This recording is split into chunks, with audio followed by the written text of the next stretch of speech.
एक राजा का दरबार लगा हुआ था। क्योंकि सर्दी के दिन थे इसलिए राजा का दरबार खुले में लगा हुआ था।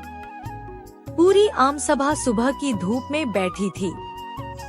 महाराज के सिंहासन के सामने एक शाही मेज थी और उस पर कुछ कीमती चीजें रखी थी।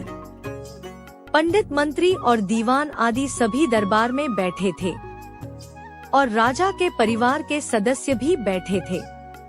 उसी समय एक व्यक्ति आया और प्रवेश मांगा।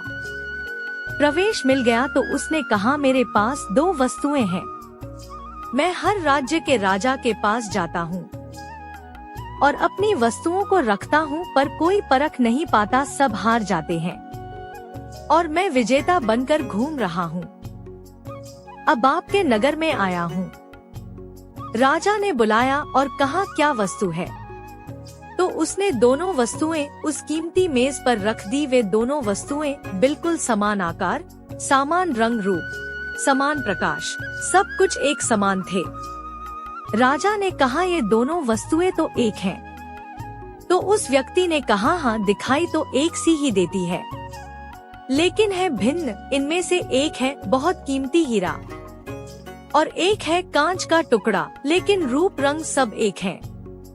कोई आज तक परख नहीं पाया कि कौन सा हीरा है और कौन सा कांच का टुकड़ा। कोई परख कर बताए कि यह हीरा है या ये कांच।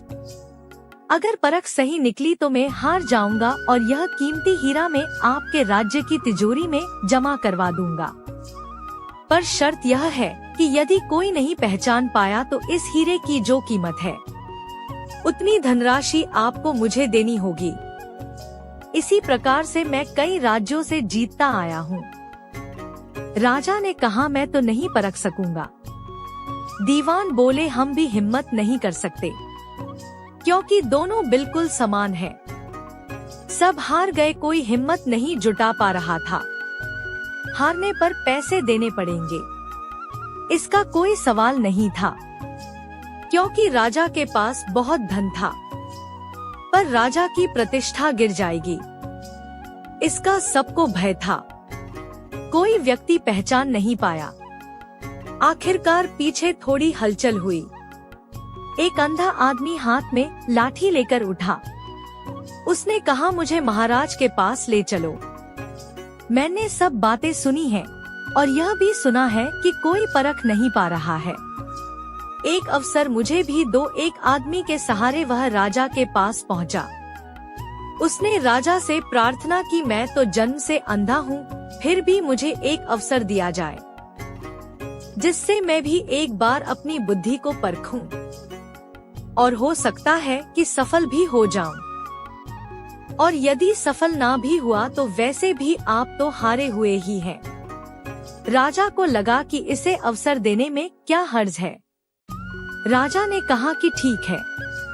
तब उस अंधे आदमी को दोनों चीजें छुआ दी गई और पूछा गया, इसमें कौन सा ही रहा है और कौन सा कांच, यही तुम्हें परखना है।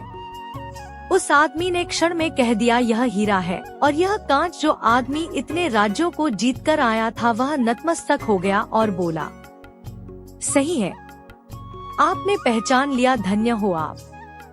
अपने वचन के मुताबिक यह हीरा मैं आपके राज्य की तिजोरी में दे रहा हूँ। सब बहुत खुश हो गए और जो आदमी आया था वह भी बहुत प्रसन्न हुआ कि कम से कम कोई तो मिला परखने वाला। वह आदमी, राजा और अन्य सभी लोगों ने अंधे व्यक्ति से एक ही जिज्ञासा जताई कि तुमने यह कैसे पहचाना कि कौन हीरा है और कौन कांच। अंधे व्यक्ति ने कहा कि सीधी सी बात है मालिक, धूप में हम सब बैठे हैं, मैंने दोनों को छुआ, जो ठंडा रहा वो हीरा और जो गर्म हो गया वह कांच। जीवन में आप भी देखना, जो बात बात में गर्म हो जाए, उलझ जाए, वह व्यक्ति कांच है, और जो विपरीत परिस्थिति में भी ठंडा रहे वह व्यक्ति हीरा है। आशा करती हूँ यह छोटी सी कहानी आपको पसंद आई होगी। कहानी पसंद आई हो तो वीडियो को लाइक करें, शेयर करें और चैनल को सब्सक्राइब करें।